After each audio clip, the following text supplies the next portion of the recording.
Morning students, graduation করার পর যে কোনো স্ট্রিম থেকে আর্টস, সায়েন্স, কমার্স, ইভেন বিটেকের মতো professional degree course, technical degree course করার পরেও কোন কেরিয়ার অপশানসটা সবচেয়ে ভালো, মানে সোজা কথায় কোন কোর্সটা সবচেয়ে জব ওরিয়েন্টেড, যেটা করার পর অ্যাকচুয়ালি একটা চাকরি পাওয়া যেতে পারে বা সেই চাকরি পাওয়ার জন্যে যে জব রেডিনেস সেটা তৈরি হয়ে যেতে পারে।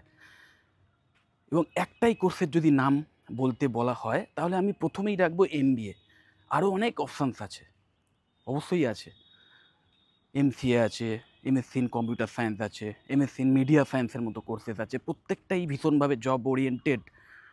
কিন্তু সেইগুলো প্রত্যেকটাই আলাদা আলাদা ডিসিপ্লিন ওয়াইজ, মানে তুমি গ্র্যাজুয়েশন কোন বিষয় নিয়ে পড়াশুনো করেছো সেই ওয়াইজ তোমাকে চিন্তা করতে হবে। কিন্তু আর্টস, সায়েন্স, কমার্স, বিটেক, অন্যান্য যে কোনো প্রফেশনাল ডিগ্রি কোর্স, তারপরে যে কোনো স্ট্রিম থেকে এসে যে কোর্সটা সবচেয়ে ভালো আমার মনে হয় সবার জন্যে, এবং যেটা করার পর চাকরি পাওয়ার সুযোগ ভীষণভাবে মানে হাই থাকে, সেটা অবশ্যই MBA।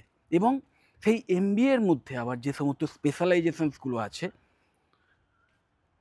HR, marketing, finance, systems, ওকে, বিজনেস অ্যানালিটিক্স, নতুন যেগুলো এসছে বিজনেস অ্যানালিটিক্স বা ডেটা সায়েন্স, দেন হেলথ কেয়ার ম্যানেজমেন্ট, প্রত্যেকটাই কিন্তু ভীষণভাবে স্কিলফুল স্পেশালাইজেশন। আমি বলবো যে স্পেশালাইজেশনসগুলোর মধ্যে যে কোনো দুটো নেওয়ার অপশানস অনেক কলেজই দিয়ে থাকে, ডুয়েল স্পেশালাইজেশনস। তো তার মধ্যে আবার আমি যদি আমাকে চুজ করতে বলা হয় যে কোনো একটা স্পেশালাইজেশনস সাজেস্ট করে দাও যেটা বেস্ট হবে, আমি মনে করি বিজনেস অ্যানালিটিক্স, বিশেষ করে কমার্স আর সায়েন্সের স্টুডেন্টদের জন্য। কারণ এই বিজনেস অ্যানালিটিক্স এমন একটা স্পেশালাইজেশন, যে স্পেশালাইজেশনটার মধ্যে মডার্ন বিজনেস যেভাবে রান হচ্ছে, যেভাবে যে কোনো বিজনেস ডিসিশান মেকিংয়ের জন্যে বিভিন্ন ডেটা ড্রিভেন যে সায়েন্স বা অ্যাপ্লিকেশানগুলো এসছে, সেইগুলোকে ইউজ করে কী করে কোনো বিজনেস রিলেটেড ডিসিশান নিতে হয়, সেইটা কিন্তু এই কোর্সে শেখানো হয়। AIML এর যে সমস্ত টুলসগুলো কোনো বিজনেস অর্গানাইজেশান ইউজ করে টপ ম্যানেজমেন্ট লেভেলে, যেটার মাধ্যমে সেই কোম্পানি ডিসিশান নেয়, প্লাস কাস্টমার যাতে খুশি হয়, কাস্টমার যাতে প্রপার স্যাটিসফ্যাকশান পায়, তার জন্য এই সমস্ত টুলসগুলোকে ইউজ করে। একটা উদাহরণ হিসেবে যদি তোমাদের বলি, অ্যামাজন বা যারা প্রাইম ভিডিও দেখো বা নেটফ্লিক্সের মতো অ্যাপ ইউজ করো, তারা দেখেছো নিশ্চয়ই, অ্যাপগুলো খুললেই তোমার পছন্দের মতো ভিডিওগুলোই কিন্তু সামনের দিকে আসে। কারণ কি, তার মধ্যে ML এর অ্যাপ্লিকেশান আছে, মেশিন লার্নিং, যার মাধ্যমে সেই অ্যাপ বুঝে যায় তোমার আগেকার মানে ভিডিও দেখার অভিজ্ঞতা ওয়াইজ, সে নিজেই অ্যানালিসিস করে নেয়, তার মধ্যে এমনভাবে অ্যালগোরিদম ফিট করা আছে, সে তোমাকে যখনই তারপরে যখন তুমি ভিডিওটা মানে অ্যাপটা অন করছো, তখন তুমি কোন কোন ভিডিও পছন্দ করতে পারো সেই সাজেশানটাই সামনের দিকে আনবে। কারণ দেখো, এই সমস্ত অ্যাপগুলোতে হয়তো হাজার হাজার কি লক্ষ লক্ষ মুভিজ বলো বা ওয়েব সিরিজ বলো, এইগুলো রয়েছে, বা ডকুমেন্টারিজ, এগুলো রয়েছে। তো সব কিছু তো মানে যদি হ্যাপাজার্ডলি থাকতো, তোমাকে যদি সামনে দেখাতো, তাহলে তোমার সেটা পছন্দ নাও হতে পারতো। আর সার্চ করে করেই বা কত দেখবে, তুমি কটা ডকুমেন্টারিজের নামই বা জানো, বা কটা মুভির নামই বা জানো, বা নতুন কী এসছে না আসছে কী করে জানবে? কিন্তু সেই অ্যাপ, সে জানে যে তোমার কোন কোনগুলো পছন্দ হতে পারে, কোন কোন ডকুমেন্টারিজ, কোন কোন ওয়েব সিরিজ তোমার পছন্দের হতে পারে, সেই ওয়াইজ একটা সাজেশান সে তোমাদের দেয়, যার ফলে তুমি সেই অ্যাপটার ওপর খুশি থাকো। এটাই হলো কাস্টমার স্যাটিসফ্যাকশান। এটা জাস্ট আমি তোমাদের একটা উদাহরণ দিলাম। ঠিক এইভাবে বিভিন্ন বিভিন্ন বিজনেস অর্গানাইজেশান, তারা কিন্তু কাস্টমার স্যাটিসফ্যাকশান যাতে সবচেয়ে মানে হাইয়েস্ট লেভেলে যায়, তার জন্য এই MLকে ইউজ করে। তো সেই টেকনিক, সেটাও কিন্তু এই বিজনেস অ্যানালিটিক্স এর মধ্যে শেখানো হয়, যে কোন অ্যাপ কীভাবে ইউজ করতে হয়, কীভাবে কাস্টমারকে স্যাটিসফাই করা যায়, এবং কাস্টমারকে কীভাবে টার্গেট ওরিয়েন্টেড অ্যাডের মাধ্যমে কাস্টমারদের বিভিন্ন নতুন প্রোডাক্ট সম্পর্কে জানানো যায়। তার জন্য কোন টাইপের অ্যাড কাস্টমারের সবচেয়ে বেশি ভালো লাগতে পারে, সেই আইডিয়াগুলোও কিন্তু বিভিন্ন এই AI টুলসের মাধ্যমে, যারা ডিসিশান মেকার বিজনেসে, যারা বিজনেসের ম্যানেজমেন্ট লেভেলে যারা আছে, টপ লেভেলে, তারা কিন্তু এই সমস্ত টুলসগুলো ইউজ করে। তো সেই সমস্ত টেকনিক, সেই সমস্ত ডেটা ড্রিভেন যে টেকনিকগুলো ইউজ হয় সেই পুরো ব্যাপারগুলো কিন্তু এই বিজনেস অ্যানালিটিক্স যে স্পেশালাইজেশন তার মধ্যে শেখানো হয়। সো অবশ্যই আমি তোমাদের বলবো MBA ইন বিজনেস অ্যানালিটিক্স এই টাইপের স্পেশালাইজেশন যদি কোনো কোর্স মানে কলেজে পাও, যেমন Swami Vivekananda institute of management and computer science, এই কলেজে খুব ভালোভাবে এই কোর্স করানো হয়। বিজনেস অ্যানালিটিক্স আছে, এছাড়াও এখানে ফিনান্স, সিস্টেমস, মার্কেটিং এই টাইপের মানে একদম এভারগ্রিন যে স্পেশালাইজেশনসগুলো সেইগুলোও আছে, প্লাস হেলথ কেয়ার ম্যানেজমেন্টও আছে। তো অবশ্যই এই কলেজ তোমরা চয়েস করতে পারো। ভীষণ অ্যাফোর্ডেবল ফিজের বিনিময়ে কোর্স করানো হয় এবং খুব এক্সপিরিয়েন্সড ফ্যাকাল্টি মেম্বার রয়েছেন, ইন্ডাস্ট্রি থেকে এক্সপিরিয়েন্স নিয়ে এসছেন তারা, তাদের কোয়ালিফিকেশান তো আছেই, প্লাস ইন্ডাস্ট্রিতে কাজ করার এক্সপিরিয়েন্স আছে, যেটা কিনা একজন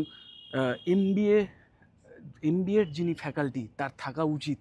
কারণ MBA মানেই full of practicality, full of professionalism, এবং যে নিজে সেই প্রফেশনে কাজ করে এসছেন, যিনি নিজে ইন্ডাস্ট্রিতে কাজ করে এক্সপিরিয়েন্স নিয়ে এসছেন, তিনি তোমাদের যেভাবে শেখাতে পারবেন সেটা কিন্তু অন্যেরা পারবে না। তো অবশ্যই এই টাইপের ফ্যাকাল্টি মেম্বার রয়েছেন, প্লাস এরকম একদম মানে completely future oriented curriculum follow করা হয় এবং কমপ্লিট প্লেসমেন্ট অ্যাসিস্ট্যান্স দেওয়া হয়। তার মানে এই নয় যে 100% প্লেসমেন্ট গ্যারান্টি দেওয়া হয়, 100% প্লেসমেন্ট অ্যাসিস্ট্যান্স দেওয়া হয়। মানে তোমার মধ্যে যদি পোটেনশিয়াল থাকে তাহলে কলেজের যে সমস্ত ফেসিলিটিগুলো তোমরা পাবে, সেই প্লেসমেন্ট টিম বলো বা ফ্যাকাল্টি মেম্বার বলো, তাদের থেকে যে সমস্ত ট্রেনিং, যে সমস্ত শিক্ষা, যে সমস্ত স্কিল বিল্ড করার হেল্পটা পাবে, সেই হেল্পটা নিয়ে তুমি কিন্তু ভালো প্লেসমেন্ট পেয়ে যাবে। কারণ এই কোম্পানির সঙ্গে বিভিন্ন কর্পোরেট যে সমস্ত সংস্থা আছে, যারা রিক্রুটার, যারা চাকরিতে হায়ার করে, যারা এমপ্লয়ার, তাদের সঙ্গে টাই আপ করা থাকে, যারা কিনা এই কলেজের যে প্লেসমেন্ট ড্রাইভ প্রতি বছরই আয়োজন হয় ফাইনাল ইয়ার স্টুডেন্টদের জন্য, সেই সমস্ত প্লেসমেন্ট ড্রাইভে তারা অ্যাটেন্ড করে এবং সেই কোম্পানির নিজস্ব যে প্যারামিটার রয়েছে, যেরকম ভ্যাকেন্সি রয়েছে, সেই ওয়াইজ তাদের যে ইন্টারভিউ এবং এক্সামের যে শিডিউল, সেটার মাধ্যমে যারা এলিজিবল ক্যান্ডিডেট তাদেরকে হায়ার করে। ওকে, তো অবশ্যই একটা দুর্দান্ত সুযোগ আমি বলবো। এবং এটা ছাড়াও যদি অন্য কোনো কলেজেও এই টাইপের স্পেশালাইজেশান যদি পাও, তাহলে অবশ্যই সেটা নিতে পারো।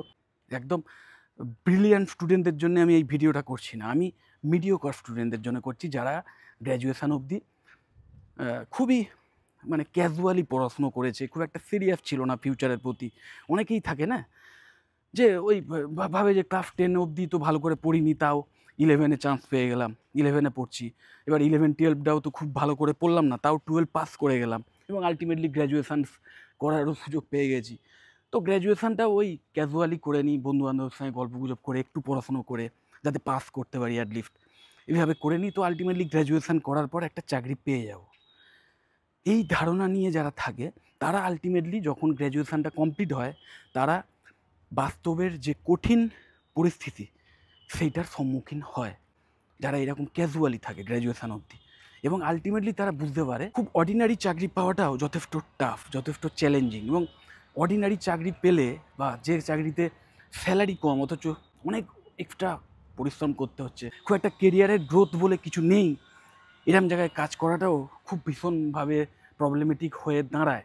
তো তখন অনেক স্টুডেন্ট আফসোস করে যে তুমি চাকরি পাচ্ছ না, ভালো চাকরি পাচ্ছই না হয়তো, অথচ সেই ছেলেটি যাকে কিনা একটা সময় মানে যাকে অসহায় ভাবতে, যাকে বেচারা ভাবতে, সেই একটা দুর্দান্ত স্যালারির চাকরি নিয়ে বেরোচ্ছে গ্র্যাজুয়েশান কমপ্লিট করার পরই। কারণ সেই গ্র্যাজুয়েশান কোর্সের মধ্যেই বা সেই গ্র্যাজুয়েশান কোর্স যে কলেজে করানো হয় সেখানে প্লেসমেন্টের কমপ্লিট অ্যাসিস্ট্যান্স দেওয়া হয় এবং সে যথেষ্ট সিরিয়াস ছিল সেই সুযোগটা নিয়ে, যার ফলে সেই কলেজের যে সুযোগটা সে পেয়েছে সেটার মাধ্যমে সে ডাইরেক্ট একটা ভালো কোম্পানিতে প্লেসমেন্ট পেয়ে গেছে, যেটা তুমি পাওনি। জাস্ট কিছু ভালো প্রাইভেট কলেজ আছে যে কলেজে কিন্তু তুমি ওই অ্যাভারেজ 5.5 থেকে 6 লাখ টাকা তার মধ্যেই কিন্তু তুমি এই MBA কোর্স কমপ্লিট করতে পারবে, এবং যেখানে কিনা অ্যাভারেজ স্টুডেন্ট হয়েও তুমি যদি মিনিমাম মানে গ্র্যাজুয়েশানের সময় মিনিমাম 50% মার্কস পেয়ে থাকো, বা যদি তুমি SC/ST ক্যাটাগরির হও সেক্ষেত্রে 45% মার্কস পেয়ে থাকো, এবং যে কোনো একটা এন্ট্রান্স এক্সাম, ক্যাট তো আছেই, ক্যাট, ম্যাট, ভ্যাট, CMAT, দিন GMAT, JEE-MAT, এই যে কোনো এন্ট্রান্স এক্সাম তোমাকে দিতে হবে এবং সেখানে অবশ্যই তোমার একটা ভ্যালিড র্যাঙ্ক থাকতে হবে। ওকে, এবং তার বিনিময়তেই কিন্তু তুমি এই সমস্ত কলেজে অ্যাডমিশান পেয়ে যাবে। তো সেই কলেজে শুধু দেখতে হবে যে সেই কলেজটি কোনো একটা ভ্যালিড ইউনিভার্সিটি দ্বারা অ্যাফিলিয়েটেড কিনা, এবং এআইসিটি অ্যাপ্রুভাল থাকলে তো আরও ভালো।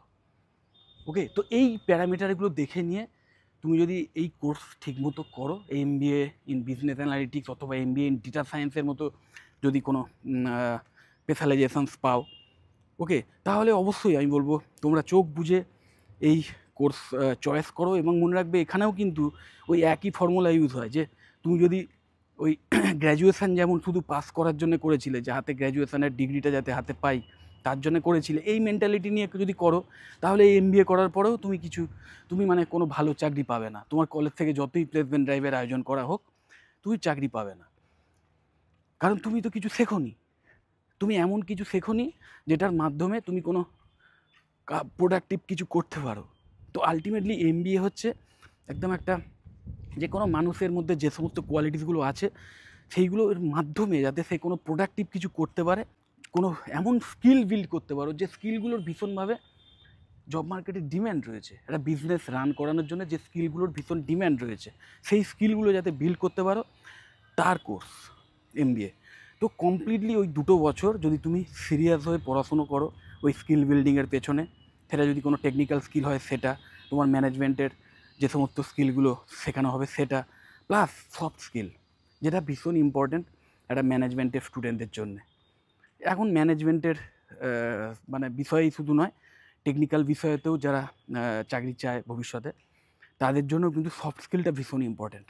তো এই বিষয়গুলো যদি ঠিকমতো ফলো করো, তাহলে তোমার ওই ইন্টারভিউ যখন হবে বা এক্সাম হবে, তখন তুমি সেখানে বেটার করতে পারবে, তাহলেই সিলেক্টেড হয়ে যাবে। সো অবশ্যই তোমরা মনে রাখবে, এই গ্র্যাজুয়েশন করার পরে যদি চাকরি না পাও বা ভালো চাকরি না পাও, তাহলে অবশ্যই মনে রাখবে যে এমবিএ হচ্ছে তোমাদের আর একটা সেকেন্ড চান্স বলতে পারো। কারণ এমবিএটা যদি সিরিয়াসলি করতে পারো, তাহলে কিন্তু ভালো কোম্পানিতে প্লেসমেন্ট পাওয়ার চান্স ভীষণ হাই থাকে।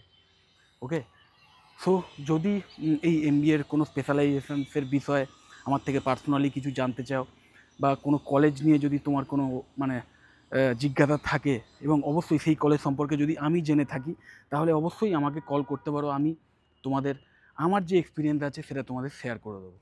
এই ভিডিও ডেসক্রিপশান বক্সে আমার যে কন্ট্যাক্ট ডিটেলস সবই দেওয়া থাকে।